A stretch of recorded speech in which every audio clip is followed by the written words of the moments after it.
কথায় আছে খাওয়ার আগে জল আর খাওয়ার পরে ফল, তাই ফল খাওয়ানোর সঠিক নিয়ম কিন্তু খাওয়ার পরেই।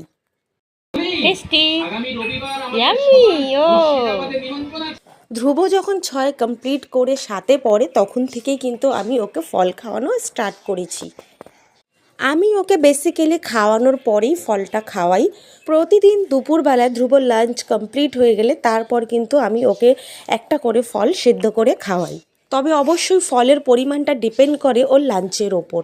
ধ্রুব যদি পরিমাণ মতো ওর লাঞ্চটা কমপ্লিট করে তাহলে কিন্তু সেদিন আমি ওকে অর্ধেক ফল দিই। আর যেদিন ও একটু কম খায়, মানে খেতে চায় না, 2-3 চামচ খেয়ে আর খেতে চায় না, তখন কিন্তু আমি ওকে গোটা একটা অ্যাপেল সেদ্ধ করে দিই।